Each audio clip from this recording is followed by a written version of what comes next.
합천군에서 농사를 짓는 농사꾼입니다. 농사를 지으며 처자식과 부모님을 매시는 일이 경제적으로 어렵고 더욱 후퇴해 간다는 절박감에서 주식 투자로 돌파구를 마련하고자 10년째 공부 노력하고 있지만 한계에 부딪혀 절망감만 더해가는 것 같아 생뚱맞은 질문인지 모르겠습니다만 돈 버는 것은 운명적으로 결정진 것은 아닌지, 뭘 해도 안 되는 것이 없고 더욱더 노력하면 극복할 수 있는지 항상 고비에서 의심이 생겨 마음을 다잡을 수 없고 흔들립니다. 어떻게 하면 건강석 같은 굳은 의지를 가질 수 있는지 궁금합니다. 그랬어요. 원을 세우고 하는 일은 10,000번 넘어지면 10,000번 일어나서 또 전진을 해야 된다, 이런 얘기예요. 원을 세우고 하는 일은 안 되는 일이 없다. 이 생에 안 되면 다음 생에 하고, 다음 생에 안 되면 그 다음 생에 하고, 세세생생이 한다, 이런 얘기. 그렇기 때문에 원을 세운 자는 좌절이나 절망도 없다, 이런 얘기. 근데 이분은 지금 벌써 한 10년 하고 뭐 했습니까? 좌절하고 절망을 했다 하는 것은 앞에 거 보나 마나 원이었다, 욕심이었다, 욕심이었다, 이런 얘기예요. 욕심으로 하면 될 일도 안 된다, 이러니 버려라, 이런 얘기예요. 버려라. 그러니까 욕심으로 하지 마라. 농사나 착실히 짓고, 먹을 게 없으면 살 없으면 감자 먹고, 감자 없으면 고구마 먹고, 그것도 없으면 손가락 빨고 살더라도 이것이 대장부의 인생이다, 이렇게 탁 마음을 내려놓고 살아야 된다, 이 말이에요. 그러면서 농사를 연구해라. 농사꾼이 농사를 연구해야 된다, 이런 얘기예요. 물론 누구든지 다 자기 전공이 아니라도 열심히 하면 될 수는 있습니다. 그러나 주식 투자다 하는 것은 말이 좋아서 주식 투자지, 좀 솔직하게 말하면 뭐다? 노름이다, 이 말이야. 알았습니까? 노름을 하려면 첫째 뭐가 많아야 된다? 판돈이 많아야 된다. 농사꾼이 판돈이 많아요, 적어요? 적지. 그럼 이건 결정적으로 불리하다, 이 말이야. 아무리 재주가 있어도 노름할 때는 판돈이 두둑해야지, 판돈 없이 덤비면 이거는 안 된다. 빚내서 하는 거는 그건 이미 기초 상식도 안 된다, 이런 얘기예요. 두 번째, 노름을 하려면 기술이 상당해야 된다, 이 말이에요. 첫째, 정보가 많아야 돼요. 상대하고 붙을 때 저 사람 어떤 사람인지, 어떤 속임수를 쓰는지, 그 다음에 저 사람 승부율은 어느 정도 되는지, 뭐가 저 사람 특기인지, 이런 걸 다 알아가지고 저 사람은 잘 들어올 때는 얼굴 표정이 어떤지, 거짓말할 때는 얼굴 표정이 어떤지, 이렇게 딱 그걸 전부 연구를 해야 됩니다. 노름 하려도 이렇게 노력을 많이 해야 돼요. 알았어요? 그래 딱 걔가 벌써 딱 잡아당길 때 눈치를 쓱 보면 저놈이 잘 들었는데 못 들은 척 하는지, 못 들은 게 허세를 피우는 건지 벌써 딱 눈치 보고 끌을 정도가 돼야 노름을 하지. 그 정도도 안 되는 게 제 화토 패짝만 보고 하는 수준은, 이거는 노름꾼의 수준이 안 된다, 이 말이에요. 그런 거는 그냥 집에서 그저 뭐예요? 무 먹기 내기를 하거나 라면 끓여 먹기 내기를 하거나 뭐 감빵 사 먹기 내기를 하거나 그런 수준을 갖고 하더라도 내기를 해야지, 돈을 갖고 내기하면 안 된다, 이 말이에요. 그런 것처럼 이 주식도 딱 하려면 국제 경기가 어떻게 되는지, 미국의 증권의 시세가 어떻게 지금 변하고 있는지, 어제 저녁에 뉴욕 증시가 어떻게 되냐를 알아야 오늘 한국 증시가 어떻게 될지, 어제 베이징이나 동경이 어떻게 되냐, 이런 거를 다 알아야 돼요. 그래야 이게 딱 감이 잡히는 거예요. 그런데 농사꾼이 공부해가 언제 그만큼 이걸 하려면 서울대학교 나와가 미국에 유학 가가 월가에서 몇 년씩 갈고 닦아가. 그래도 망하는데. 작년에 금중위기란 것은 이런 전문가가 망했다 이 말이 알았어요? 그런 사람, 원숭이도 나무에 떨어질 때가 있다고. 그런 사람도 이게 너무 복잡해가 못 짚어가지고 왕창 망해가지고 떨어지는 판에, 지금 농사 짓다 가가지고 미천도 없이 이게 한번 해보겠다. 안 된다고. 돈은, 팔자에 없는 건가? 에이 여보서 정신 차리고 이러지 말고 농사를 지으면서 어떻게 돈을 버느냐. 내가 농사가 전공이니까. 지금 가만히 한번 보세요. 우리나라도 먹고 살만하니까 이제는 밥 먹는 것만 갖고 안 된다. 알았습니까? 건강에 좋다 하는 농산물은 좀 비싸도 구입합니까? 안 합니까? 하겠죠. 그러니까 약간 제품을 고급화하는 농사, 그냥 쌀농사 짓고 보리농사 짓고가 아니고 쌀농사를 짓더라도 조금 더 사람들이 가격을 더 받을 수 있다든지. 쌀은 지금 일반 농사 지어봐야 쌀이 남아도니까 갈수록 가격이 떨어져요, 올라가요? 떨어지지. 그걸 갖고 자꾸 지어가 대모만다고 해결이 안 된다 이 말이에요. 그러니까 절반은 그대로 짓고 주식 투자할 때도 한꺼번에 이게 높다고 왕창 바꾸면 안 되고 돈을 분산해서 안전도를 누리듯이 농사도 한꺼번에 벼농사 다 치워버리고 딴 거 하면 안 된다 이 말이에요. 그러니까 지금 다 논농사를 했다 하면 한 70%만 농농사하고 원래 한 30%만 딴 거 해보고 되면 또 한 50% 하고 20%를 또 딴 걸로 돌리고 이렇게 안정성, 투기로 하면 안 된다 이 말이에요. 안정선을 지켜가면서 자꾸 새로운 도전을 해야 된다. 농사꾼이 주식시장에 와서 앉아있으면 대우를 받을까 못 받을까? 대우 못 받고 사람들이 오히려 이상하게 생각한다. 그러니까 자기 재능, 자기 직분에서도 얼마든지 좋은 기회를 가질 수 있는데 이분은 지금 오히려 잘못 생각하고 있다. 그럼 농사꾼이 주식 투자하면 안 된다. 그런 얘기는 아니에요. 그러려면 아마추어가 때로는 프로보다 잘할 때도 있죠. 그거를 요행을 바라고 하면 안 된다 이 말이야. 그러면 아마추어가 프로보다 더 잘할 만한 자기 나름대로 숨은 실력이 있어야 된다. 그런데 이 질문은 요행을 지금 바라고 있다.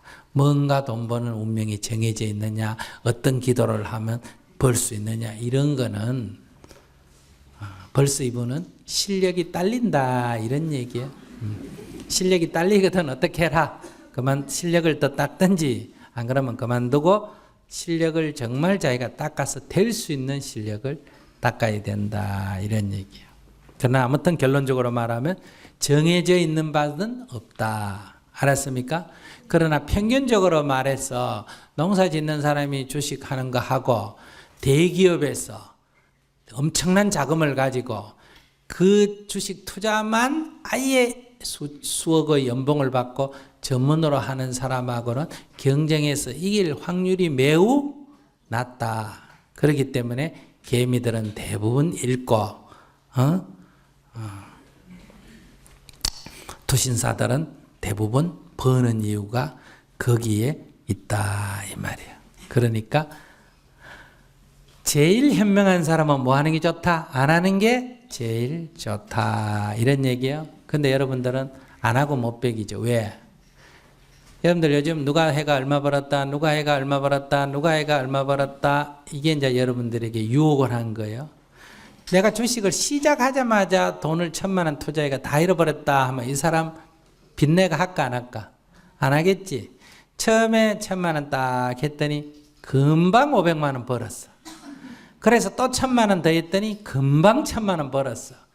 그러면 이제 1억 빚내가 집어여가 왕창 잃어버릴 위기에 처하게 된다. 그래서 처음 잘 되는 것이 사실은 거기에 발을 들여놓게 되는 근본 원인이 된다. 이런 얘기예요. 그러니까 처음 시작하자마자 한 번도 못하고 계속 이럴 때 이제 오히려 기회가 주어지는. 여러분들이 저기 뭐 오락장 있죠, 빠진거 같은데 그런 데 가서 자기가 해봤는데 자기는 뭐 10번 해도 한 번도 안 되더라 이러면 그 도박에 빠지는 사람 한 명도 없습니다. 처음에 어떻게 있어갔대요. 몇 번 땡겼더니 우르르 쏟아졌다. 그 환영을 못 벗어나서 평생 거기에 중독이 일어나는 거예요. 그런 것을 뭐다? 호사다마다 이렇게 말해요. 좋은 게 아니라 나쁜 거다. 그걸 알아야 돼요. 그러니까 욕심을 버리시기 바랍니다. 저는 지금 30살 직장인입니다. 네. 예, 저는 예전에는 돈을 많이 벌고 성공하는 삶을 이렇게 좀 추구했었습니다. 네. 근데 이제 깨달음의 장과 그리고 스님 법문을 좀 접하면서 좀 청빈한 삶을 살고 싶다는 그런 원이 좀 생겼었습니다. 근데 막상 이제 현실에서 집안의 경제 문제나 그리고 또 이제 앞으로 결혼을 하게 되면 또 차를 사거나 집을 사거나 그런 것들을 또 고려를 하다 보니까 이게 다시 그 돈을 좀 모아야 되지 않나. 예. 그래서 다시 돈에 집착하는 마음이 다시 좀 생기게 됩니다. 네. 네, 그래서 좀 그런데 좀 돈에 너무 얽매이면 그 돈에 좀 얽매이게 되면서 인생의 주인이 되지 못할 것 같고 그래서 저는 돈에 집착하지 않고 이렇게 좀 살아가고 싶은데 그런 청빈한 삶을 살 수 있는 그런 좀 지혜를 좀 얻고 싶습니다. 네, 먹고 싶은 거 많아요? 별로 없어요? 네, 많습니다. 그러면 먹고 싶다고 다 먹으면 건강에 좋아요? 안 좋아요? 네, 안 좋습니다. 그럼 우리가 음식을 먹는 거는 몸에 좋아라고 먹어요? 안 그럼 몸에 안 좋은 걸 안 좋아라고 먹어요? 네, 몸에 좋으라고 음식 먹습니다. 근데 입에 맛있는 거하고 몸에 좋은 거하고 같아요? 다를 때도 있어요? 네, 다를 때가 있습니다. 그러니까 입에는 맛이 있는데 몸에 안 좋은 게 있고 입에는 쓴데 몸에 좋은 게 있고 근데 우리는 몸을 기준으로 해서 입을 조절해야 되는데 몸을 중심으로 안 하고 입을 중심으로 하고 산단 말이에요. 그래서 몸이 나빠질 때가 있어요. 또 맛있다고 많이 먹으면 위확장이 되든지 즉 과식이 돼서 비만이 되든지 나쁜데도 우리는 몸을 생각 안 하고 자꾸 입을 중심에 놓고 생각한다. 그러니까 몸을 생각하면 먹고 싶을 때도 줄여야 되고 멈춰야 되고 또 때로는 입맛이 없어 먹기 싫을 때라도 몸을 생각해서 어때요? 먹어야 된다. 이런 얘기. 그러니까 중심이 몸이어야지 입이 중심이 되면 안 된다. 이 말이거든요. 그것처럼 옷을 입을 때도 옷이 중심이냐 몸이 중심이냐 이런 얘기. 1,000원짜리 옷보다는 2,000원짜리 옷이 몸을 위해서 더 좋죠. 몸을 더 잘 보호하죠. 2,000원짜리보다는 10,000원짜리가 어때요? 몸을 더 잘 보호하겠죠. 좋은 옷이란 게 뭐예요? 몸을 더 잘 보호하는 게 좋은 옷 아니에요. 그죠? 추울 때는 추위를 피해주고 따뜻하고 더울 때는 더위를 피해주고 시원하고 햇살은 비칠 때는 햇살을 막아주고 이렇게 해서 점점 더 좋은 옷 가서 요즘 말하면 명품이라 하는 옷 한 벌에 500만 원, 1,000만 원짜리를 내가 입었다고 하자. 그러면 다리 아플 때는 앉아야 되는데 옷 버릴까 봐 싶어가지고요. 못 앉고. 그 다음부터는 옷이 나를 보호하는 게 아니라 내가 옷을 보호하게 된다. 이 말이야. 그럼 이게 이제 전도몽사이라 그래요. 옷이 나를 보호하는 게 원래 맞았는데 더 잘 보호하는 옷이 더 좋은 옷이었는데 이게 어느 정도 지나쳐버리면 옷이 나를 보호하는 게 아니라 내가 옷을 보호한다. 그러니까 옷이 주인이 되고 내가 종이 된다. 몸을 위해서 입이 음식을 먹는데 입이 주인이 돼가지고 입이 주인이 되고 몸이 그걸 감당을 해야 돼. 집도 마찬가지. 내가 사는 이 삶을 집이 보호를 해주는 거란 말이야. 그런데 집이 점점 크거나 집에 귀중품이 자꾸 쌓이게 되면 집이 나를 지켜줘요? 내가 집을 지켜줘요? 내가 혼자 집을 지켜야 된다. 집이 주인이 되고 내가 종이 된단 말이야. 이렇게 우리의 삶이 자기도 모르게 전도가 돼버려.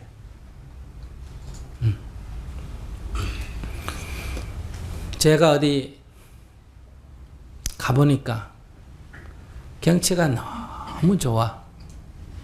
그래서 여기 계시는 신도님들에게 거기 가니까 꽃도 좋고 경치도 좋은데 내가 여러분들 구경 한번 시켜드리겠습니다. 그랬어. 즉 나를 위해서 가는 게 아니고 정말 신도 대중을 위해서 내가 가겠다 하고 마음을 냈다. 그래서 조사를 해보니까 사람이 5명 다니고 10명 다니고 수십 명이 된다 이런 얘기. 그래서 이거 버스를 한 대를 대절해야 되겠다. 그러니까 버스를 대절했다 이 말이에요. 그렇게 해놓고 이제 접수를 받으니까 버스는 45인승인데 사람은 15명밖에 안 된단 말이에요. 그 빈자리가 아깝잖아, 그지? 그 다음부터는 전화해가 야, 그 경치 좋은데 안 갈래? 이렇게 된단 말이에요. 그때는 구경시켜 주는 게 목적이요. 버스 자리 채우는 거야. 자리 채우는 게 목적이 된다. 그러니까 그를 위해서 가자고 한 게 아니고 빈자리를 채우는 게 목적이 되고 그가 수단이 된다. 이렇게 우리의 삶은 늘 이렇게 어느 순간에 주객이 바뀌게 된다. 그거 아주 정신을 안 차리면 거의 놓치게 된다. 살기 위해서 음식을 먹게 되는데 주의를 안 기울이면 쥐가 쥐약을 먹듯이 결국 죽게 되는 길을 가게 된다. 그래서 그걸 늘 주의를 해야 돼. 언제 뒤바뀔지 몰라, 그게. 어느 순간에 딱 뒤집어져 있어. 도적이 어느 순간에 나도 모르게 주인 노릇을 해버려. 그래서 찰나찰나 순간순간에 깨어있어라 이렇게 하는 거예요. 여기 지금 젊은 청년이 취직을 해서 또는 사업을 해서 돈을 좀 벌어야 되겠다 하는 건 나쁜 거 아니에요.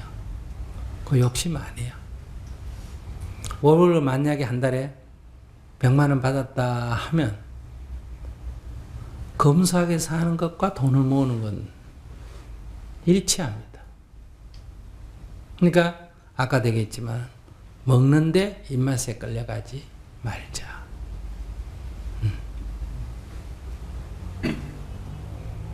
철철 굶어서 몸을 허약하게 하자는 게 아니라 입맛에 끌려서 돈은 돈대로 버리고 몸은 몸대로 버리는 어리석은 짓을 하지 말자. 요즘 많이 먹는 게 좋아요? 적게 먹는 게 좋아요? 적게 먹는 게 좋지. 그러니까 음식점에 가더라도 소식을 하고 이렇게 해서 옷도 있는 거 가능하면 입고 이렇게 해서 전략을 한다. 친구들은 100만 원 받아 다 쓰면 나는 50만 원만 쓴다든지 30만 원만 쓴다든지 가장 콩세개가 덜덜덜덜 떠고 이렇게 구두쇠가 되라는 게 아니라 딱이 필요한 데가 아니면 안 쓴다는 거예요. 그럼 딱이 필요한 데가 아니면 안 쓰는 건 뭐예요? 검소하게 사는 거지. 그러면 월급을 받은 돈에서 검소하게 살면 저축하는 돈이 늘어날까 안 늘어날까? 늘어나겠지.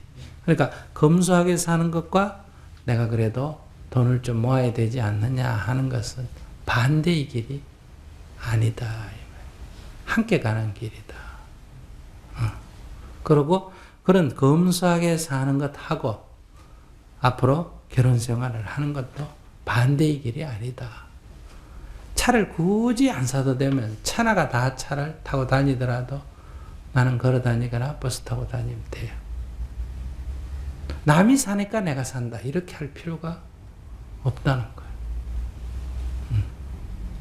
그러니까 대중교통을 이용하면 가고, 집하고 직장이 멀어서 대중교통수단 쓰기가 어렵다 하면 자전거를 타고 다닌다든지, 자전거 갖고는 조금 어렵다 하면 차를 사더라도 어떠니 조그마한 차를 사서 다닌단 말이에요. 허세를 부릴 필요가 없다 이 말이에요. 이렇게 살면 직장에서도 좀 더 벌라고 그렇게 무리 안 하게 되고, 저절로 착실하게 살면 승진은 내가 하는 게 아니고 누가 시켜준다. 상사가 시켜주니까 그건 그 사람 일이지 내 일 아니거든. 그거 맡겨놓고 내일만 착실히 하면 돼요.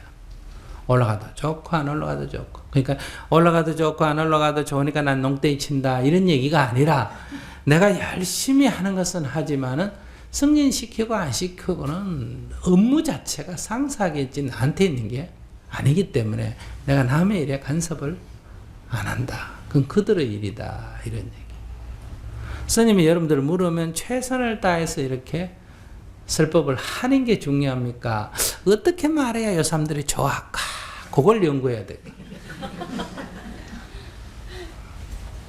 저 병을 어떻게 치료할까? 이걸 연구해야지. 저 사람들이 뭘 좋아할까? 이걸 연구하면 안 된단 말이야. 그래서 얻어진 인기는 그냥 거품 같은 거다. 그렇게 살아가면 내가 청변하게 살아가는 삶하고, 즉 내가 늘 주인 노릇을 하는 거예요. 옷을 입어도 내가 주인 노릇하고, 직장에서 어떤 직위를 가져도 그건 직위일 뿐이고 역할일 뿐이지 그건 내가 아니란 말이에요. 그걸 나로 착각해서 허세를 부리면 안 된다. 그러면 저절로 겸손해지지. 그 사는 거 하고 또 그래 되면 저축이 되고, 그러니까 생활의 기초가 딱 깨는 거하고 둘이 반대되는 게 아니다. 함께 가는 거다. 그러니까 자기가 깨달은 대로 그렇게 살아가면 이 세상에서도 잘 사는 사람이 된다. 허황되게 잘 사는 사람이 아니고 착실하게 잘 사는 사람이 된다. 함께 갈 수가 있습니다.